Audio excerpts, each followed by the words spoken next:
Hello, I'm Professor Ilona Kickbusch. I work here at the Global Health Center at the Graduate Institute for International and Development Studies in Geneva.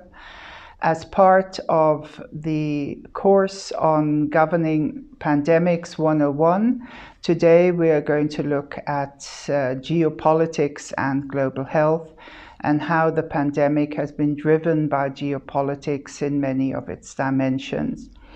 I'll give you some highlights relating to the years 2020 and 2021 and how things moved and changed in that period.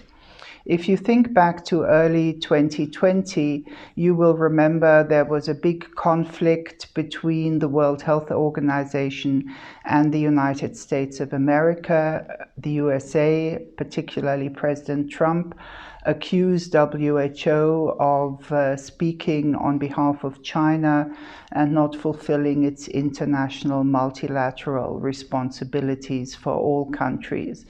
This, of course, was a proxy war related to the conflicts of the United States and China. And this was an opportunity to actually use an international organization to take these issues forward. This led to many follow-on problems, a weakening of multilateralism in general, and then in June of that year, the decision by the United States to actually leave the World Health Organization.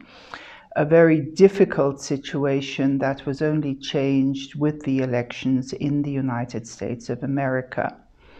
At the same time, as always happens when a conflict emerges, people start to take sides. And therefore, a new leader emerged in this multilateral space for the World Health Organization.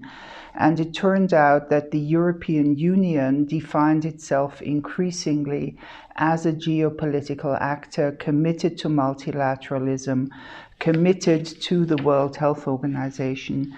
And therefore, at the World Health Assembly in May 2020, a large group of countries came together in support of the WHO, therefore isolating the American position very, very clearly.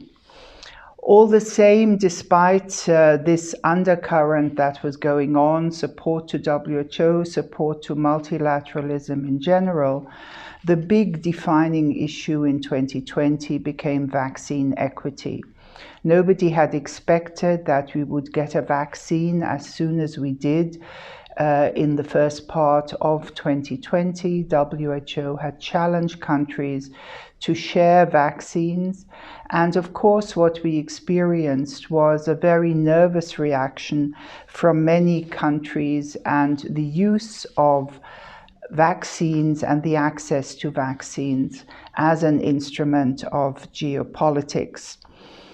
WHO moved forward and developed one type of vaccine diplomacy, that is a vaccine diplomacy based on solidarity of global cooperation of countries working together to support in particular the low and middle income countries in their access and the access of vulnerable populations. On the other hand, what we saw was an approach to vaccine diplomacy that was actually built on geopolitical gain, meaning that countries who were able to share vaccines or to sell them at a preferential price were trying to create alliances with countries who were in need of the vaccines. So what we saw on the one hand was also a development of vaccine nationalism, where countries, and here the European Union played a very unfortunate role, where countries, particularly the rich and high-income countries, kept the vaccines for themselves. This term was then used, vaccine nationalism. So we had a tension that countries, particularly high-income countries, practiced vaccine nationalism on the one hand, but on the other hand, gave significant financial support to international institutions and I would like to name COVAX and Act A here, that were established to share vaccines. So when you analyze 2020, you always have to look at these two types of vaccine solidarity. One, trying to come together to help those that are vulnerable, countries or populations, or on the other hand, to use vaccines for geopolitical gain. You can see I already indicated the tensions between multilateralism and self-interest if you analyze in more detail the European Union. And this has spilled over into 2021 and now into 2022, because on the one hand, the European Union, as I indicated, was one of the major funders of international initiatives for vaccine sharing, such as COVAX. On the other hand, it ensured that a very high proportion of the vaccines that were produced stayed within the European Union and were used for European populations. So we saw clearly it was not enough to give money. One would actually have had to share vaccines. The other problem was that countries like India and South Africa went to the World Trade Organization to get a waiver on the patents for the vaccines. And here the European Union, together with a number of other high-income countries, took a clear position that they were not in favor of this waiver. And it was only in June 2022, just this month, that a compromise was found in relation to the issue of the waiver. If we just give a very quick perspective on countries that were able to use the vaccines in terms of geopolitical gain, we can look at Russia that sent its Sputnik vaccine to a whole number of countries, 50 million doses and more. They also used the situation of vaccine nationalism of the West to promote infodemics and information wars in relation to vaccines, in relation to positions of the West on vaccines. We saw that China used vaccine diplomacy along the Belt and Road Initiative, and we saw that India also used vaccine diplomacy to make vaccines available to countries that are important to them in their neighborhood. So you got examples like, for example, countries like Sri Lanka that were actually supplied by vaccines by both India and China for a whole range of political reasons. If we look at vaccines and geopolitics in summary, we see systems competition played out between countries, trying to show that a certain type of political system was able to supply vaccines and was willing to supply vaccines compared to the high-income Western democracies. This, of course, has been a challenge for the high-income Western democracies that is spilling over into the discussions that have taken place at the G7 and at the G20, because all goals set by the WHO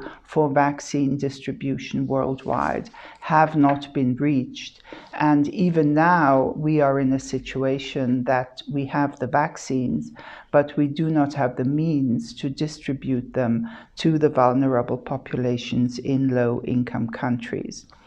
So we are seeing that the vaccine discussion was really a focus of geopolitics in 2020 and in 2021.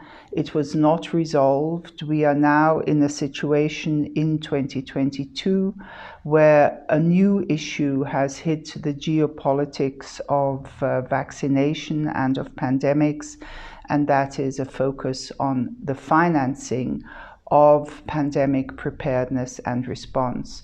Again, we are seeing different positions in the G7 and in the G20. We're seeing different positions about whether such a financing mechanism must be closely linked to the multilateral system and the World Health Organization, or whether it is much more closely linked to the financing Bretton Woods institutions like the World Bank.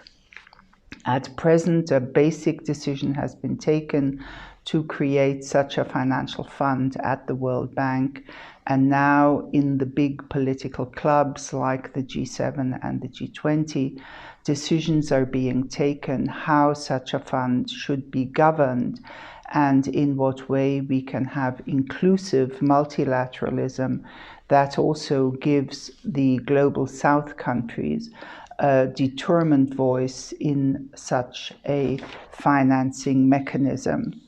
So if we look forward, what will happen in 2023?